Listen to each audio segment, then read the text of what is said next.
उज्जैन नगरी में महासेन नाम का राजा राज करता था। उसके राज्य में वासुदेव शर्मा नाम का एक ब्राह्मण रहता था, जिसे गुणाकर नाम का बेटा था। गुणाकर बड़ा जुहारी था। वह अपने पिता का सारा धन जुए में हार गया। ब्राह्मण ने उसे घर से निकाल दिया। वह दूसरे नगर में पहुंचा। वहां उसे एक योगी मिला। उसे हैरान देखकर उसने कारण पूछा तो उसने सब बता दिया। योगी ने कहा, लो, पहले कुछ खा लो। गुणाकर ने जवाब दिया, मैं ब्राह्मण का बेटा हूँ, आपकी भिक्षा कैसे खा सकता हूँ। इतना सुनकर योगी ने सिद्धि को याद किया। वह आई। योगी ने उससे अवगत करने को कहा। सिद्धि ने एक सोने का महल बनवाया और गुणाकर उसमें रात को अच्छी तरह से रहा। सवेरे उठते ही उसने देखा कि महल आदि कुछ भी नहीं है। उसने योगी से कहा, महाराज, उस स्त्री के बिना अब मैं नहीं रह सकता। योगी ने कहा, वह तुम्हें एक विद्या प्राप्त करने से मिलेगी और वह विद्या जल के अंदर खड़े होकर मंत्र जपने से मिलेगी। लेकिन वह लड़की तुम्हें मेरी सिद्धि से मिल सकती है, तो तुम विद्या प्राप्त करके क्या करोगे? गुणाकर ने कहा, नहीं, मैं स्वयं वैसा करूंगा। योगी बोला, कहीं ऐसा न हो कि तुम विद्या प्राप्त न कर पाओ और मेरी सिद्धि भी नष्ट हो जाए। परंतु गुणाकर नहीं माना।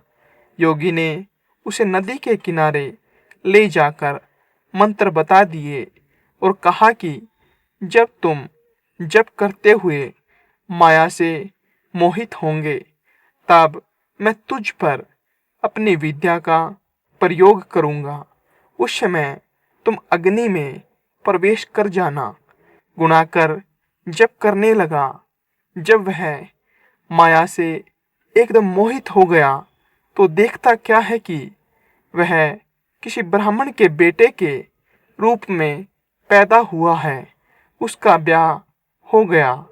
उसके बाल बच्चे भी हो गए। वह अपने जन्म की बात भूल गया। तभी योगी ने अपनी विद्या का प्रयोग किया।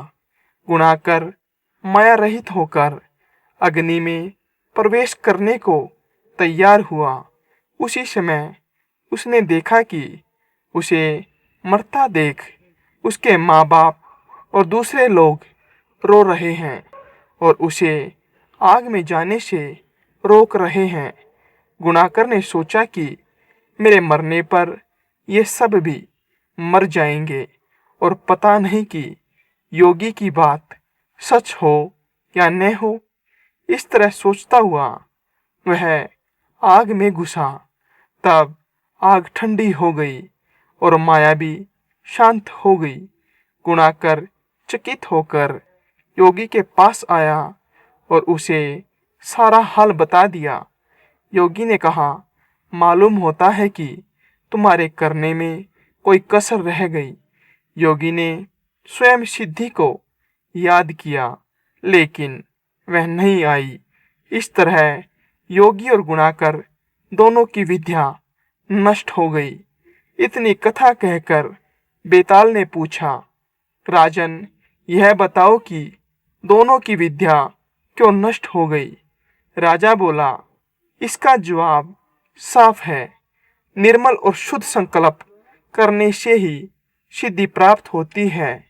गुणाकर के दिल में शंका हुई कि पता नहीं योगी की बात सच होगी या नहीं। योगी की विद्या इसलिए नष्ट हुई कि उसने अपात्र को विद्या दी। राजा का उत्तर सुनकर बेताल फिर पेड़ पर जा लटका।